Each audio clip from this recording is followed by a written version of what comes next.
छोटे से गांव के दो लड़के समीर और विनय दोनों गांव वालों की बातों को ना सुनकर उस भूतिया हवेली में जाने की जिद करने लगे। गांव वालों की एक ना मानकर शाम के समय दोनों उस हवेली के रास्ते निकल पड़े और हवेली तक आते आते उन दोनों को रात हो गई।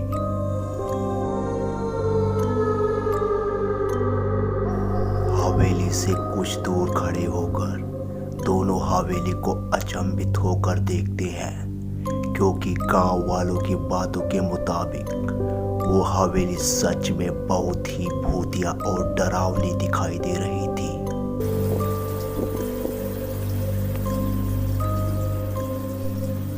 कुछ देर हवेली को देखने के बाद विनय बोला, अगर गांव वालों की बातें सच हुई तो।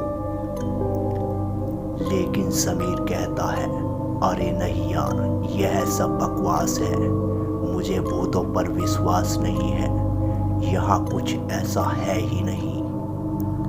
चलो हम अंदर चलते हैं, हमें गांव वालों का वहम तोड़ना ही होगा।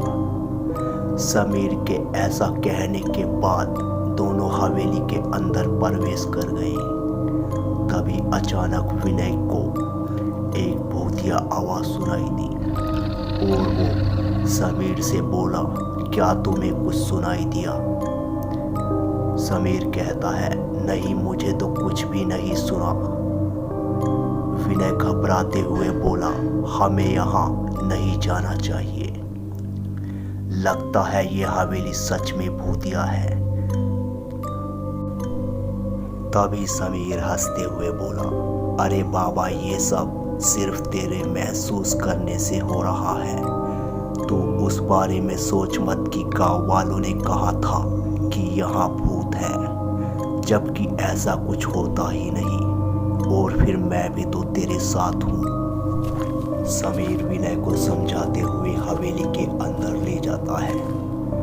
अंदर बहुत ही अंधेरा था, जिस वजह से अंदर रखी चीजें बहुत ही डरावनी दिखाई दे रही थी। तभी अचानक एक आवाज आई, जिसे सुनकर समीर कहता है, यहाँ सच में कुछ अजीब तो है। तभी विनय बोला, अरे मैंने तो बाहर ही बोला था, हमें यहाँ नहीं जाना चाहिए।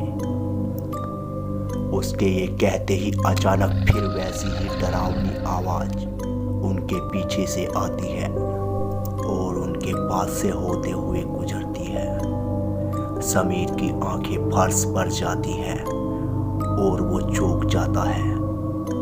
अब समीर डरते हुए कहता है, विनय, यहाँ सच में कुछ तो है। अब दोनों बहुत ज्यादा डर गए थे और अचानक दोनों को एक दुर्गंध महसूस हुई।